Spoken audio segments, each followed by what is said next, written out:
Olá, eu sou a Lenore e você está no canal Os Diários Esquecidos. Hoje eu vou contar para vocês mais uma história de terror real, mas antes gostaria de pedir para vocês se inscreverem, curtirem o vídeo e, se quiserem, compartilhar com alguém que você sabe que pode gostar desse tipo de conteúdo.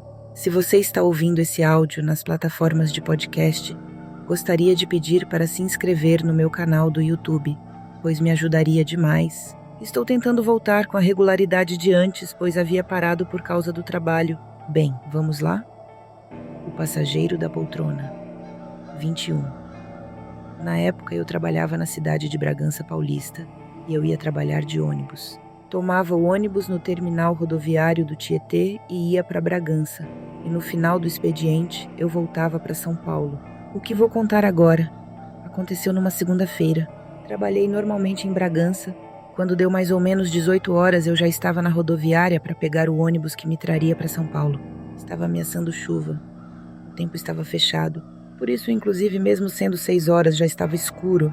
O ônibus então encostou para pegar os passageiros. Cada um vai tomando o seu assento, mais ou menos umas 20 pessoas, uns 20 passageiros. De uma certa altura do ônibus para trás, estava vazio. Então, você podia escolher. Ou ia na sua própria poltrona comprada lá no guichê, ou então, como tinha metade do ônibus vazio, poderia escolher outro lugar. Eu optei por escolher me sentar na poltrona 20, mais ou menos na metade do ônibus. Poltrona do lado da janela, sentei-me ali. Da poltrona 20 para trás, tudo vazio. Pensei até que iria aproveitar, já que eu estava meio cansado naquela segunda-feira, para tirar um cochilo, para dormir um pouco. Tudo parecia bom demais. Deu-se então o horário de saída, o ônibus fechou as portas. Então saímos com destino a São Paulo. Tudo muito tranquilo, mas em um determinado momento, em um determinado quilômetro da estrada, o motorista desacelerou o ônibus, vai para o acostamento e pega um passageiro que havia dado sinal. Um sinal insistente para que ele parasse. O ônibus parou, abriu a porta e um homem, um novo passageiro, entrou. O ônibus então retomou a estrada e seguiu viagem. Não se dava para ver direito a fisionomia do homem, daquela pessoa que subiu, sabe? Mas não dei muita importância, pois estava muito cansado. Naquela altura da estrada, o ônibus retoma a viagem para São Paulo. Esse homem, esse passageiro, veio pelo corredor e parou exatamente na poltrona em que eu estava. Tinha metade do ônibus para trás para escolher. Mas não. Parou exatamente ali, na poltrona em que eu estava, a poltrona 20, porque ele quis sentar do meu lado, na poltrona 21. Então, não pude fazer nada. Eu não podia ficar com as duas poltronas para mim. Muito embora ele tivesse o resto do ônibus inteiro para escolher, resolveu sentar ali do meu lado na poltrona 21. Tentei disfarçar meu mau humor, mas nem foi preciso. O ônibus estava bem, com as luzes internas apagadas. Só se dava para ver o perfil da pessoa. Ainda pensei, várias poltronas estão vazias lá atrás. Quase falei para ele, por que o senhor não senta aí num lugar que está aí atrás? Olha, metade do ônibus está vazio. O ônibus é para 50 pessoas, sim, não é? E eu torcia mesmo para que ele fosse em outra poltrona. Mas não. Ele quis se acomodar ali, do meu lado, e ainda disse, licença, moço, eu posso sentar aqui? Me deu uma vontade de falar para ele, poxa, mas tem tanta poltrona vazia. O senhor vem logo aqui. Aqui é onde eu estou. Mas só pensei. O que saiu de minha boca foi, tá bom, pode. Pode sentar, pode sentar. Então a pessoa se sentou ali do meu lado. Poltrona 21, nunca vou me esquecer. Eu confesso que fiquei chateado, mas eu não ia falar nada, não sou dono do ônibus. Um detalhe, esse homem vestia um terno daqueles bem surrados, um chapéu na cabeça, tinha um ar de cansado, e conforme passavam aquelas luzes da estrada, dava para ver o seu ar de um senhor cansado, voz fraca, rouca. E desde que sentou ali, eu passei a sentir um cheiro de mofo, sabe, um cheiro engraçado, um cheiro esquisito, talvez pela vestimenta, tão velha, aquele chapéu empoeirado, suado, sei lá, sabe? Cheirando terra molhada, cheirando mofo, alguma coisa exalava daquele homem. Não era exatamente um mau cheiro, mas era um cheiro de terra molhada, de madeira estufada pela água. Seria musgo? Enfim, mas isso nem foi o pior. Essa pessoa, esse senhor que sentou-se ali, ao meu lado, não parava quieta, se mexia muito e tinha uma tosse seca. Queria falar. Sabe quando você sente que uma pessoa quer falar? Que uma pessoa quer conversar? Só que eu não estava para papo. Pensei comigo, eu não quero conversa. Eu quero é dormir. Não sei nem por que esse cidadão veio sentar aqui do meu lado. E eu tentava cochilar de novo, tentava cochilar.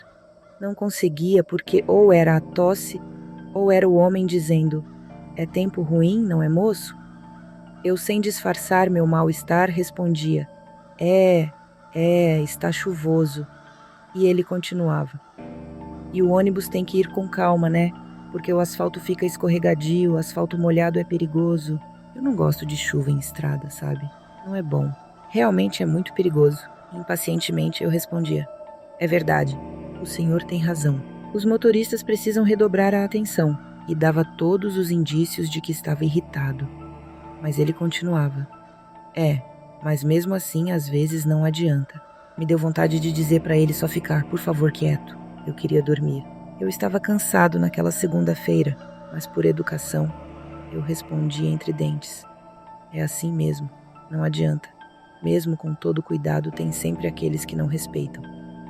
Nesse momento, ele mudou o tom de voz, ficando com ela mais grave e pausada, e me disse: "Sabe, moço, foi nessa estrada que hoje tá tão diferente, bem larga.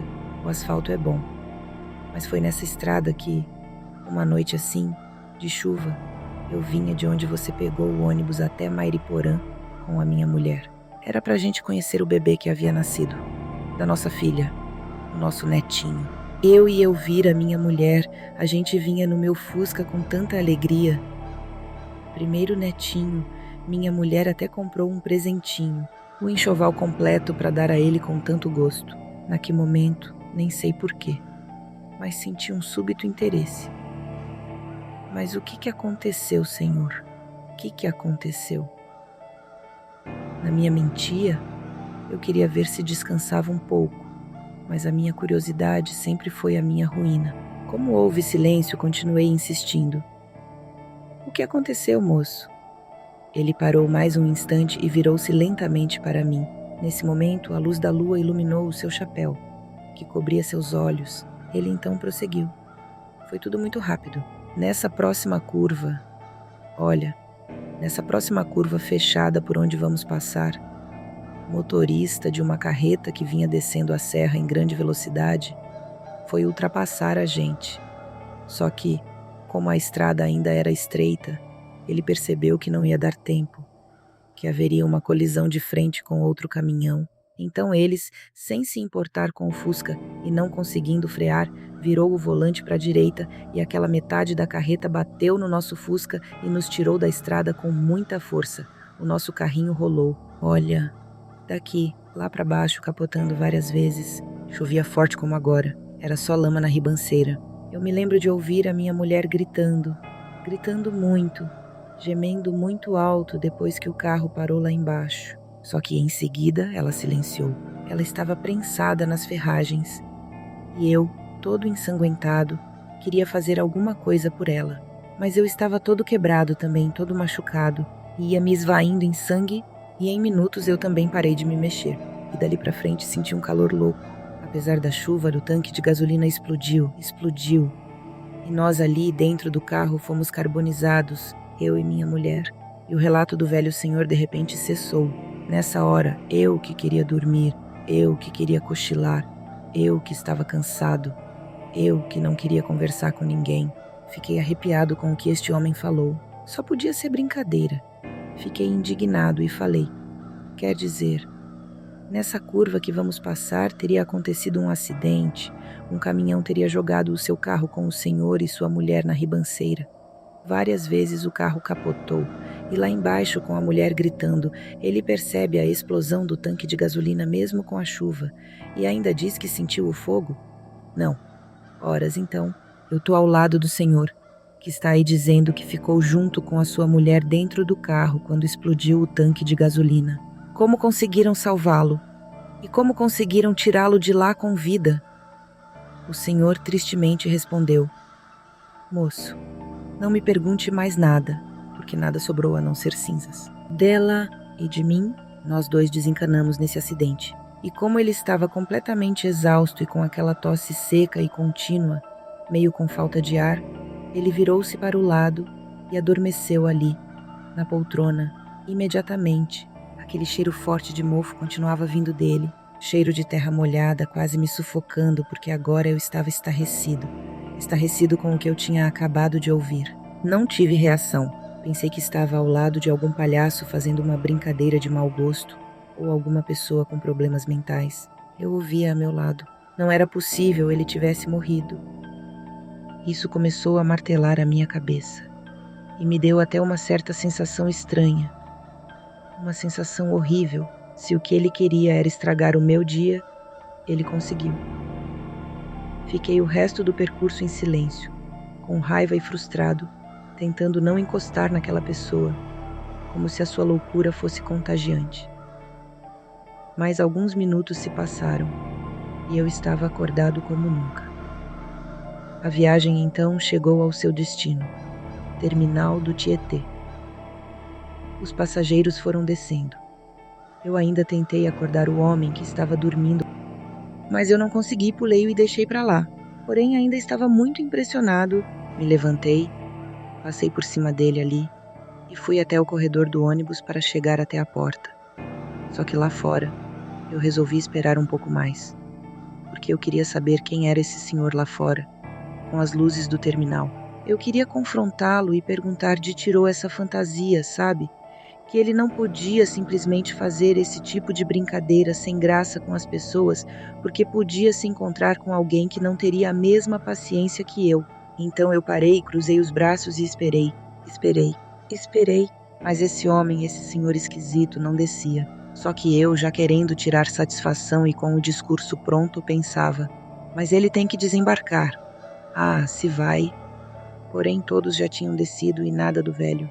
Foi então que o motorista, que havia descido para ajudar alguns passageiros com suas bagagens, subiu no ônibus para fechar a porta, e eu corri falar com o motorista. Motorista, tem um passageiro na poltrona 21. Ele dormiu. O senhor não quer ir chamá-lo. Ele vai ficar aí preso no ônibus. O motorista então me agradeceu e percorreu o corredor do ônibus. Foi do começo ao fim enquanto eu esperava. Demorou um pouco. Até pensei que o velho realmente não estava conseguindo acordar. Mas nesse momento, o motorista saiu e disse: Olha, aqui não tem mais ninguém. Eu fiquei indignado. Respondi: O senhor não lembra?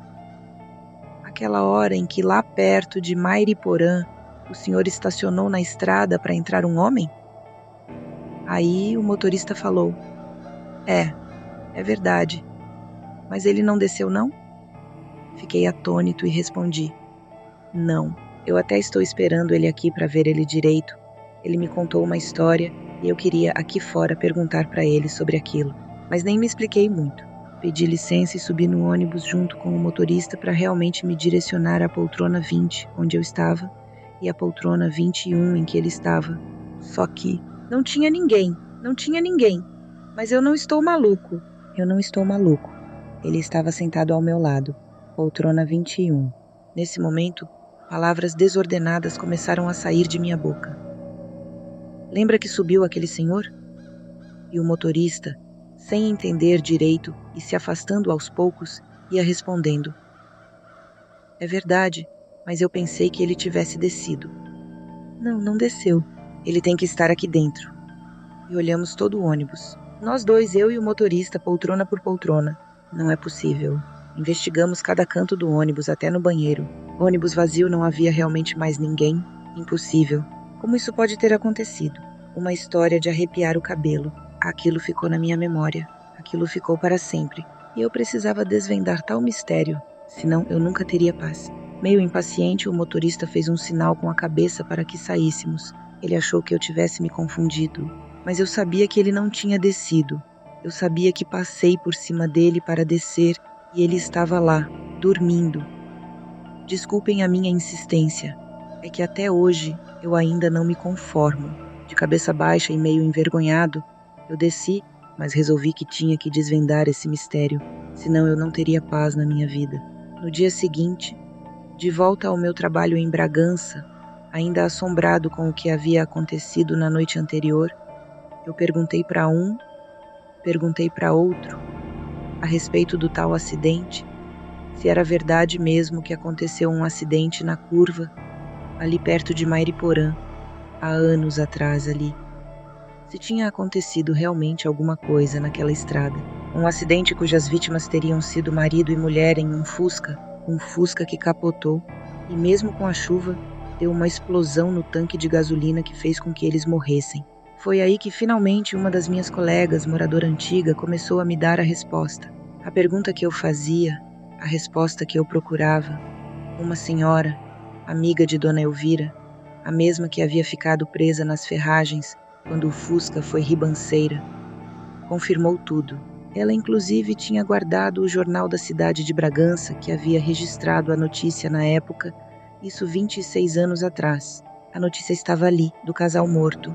Quando eu olhei a foto daquele senhor, daquele homem, já um tanto amarelada pelo tempo, já que o jornal era um jornal antigo, eu levei um susto.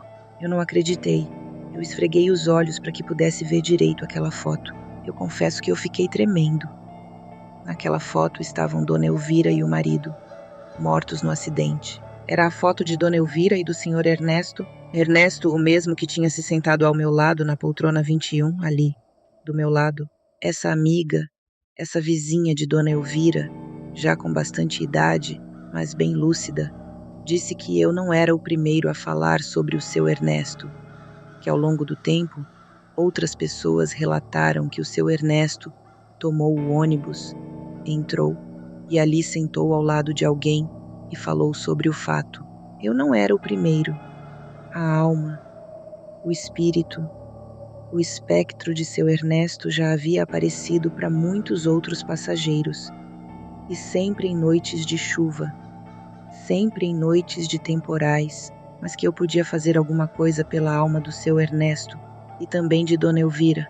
Acender uma vela, e foi o que eu fiz. Fui até o cemitério da cidade, e lá, no cemitério, procurei os túmulos de seu Ernesto e Dona Elvira, e lá acendi 2 velas em intenção a essas almas. E olhando a foto ali, na lápide, ali no túmulo do seu Ernesto, não tive dúvidas. Ele foi o passageiro da poltrona 21 que esteve ao meu lado naquela noite de segunda-feira. Impressionante. Se vocês quiserem procurar, vão achar essa notícia do trágico acidente na internet.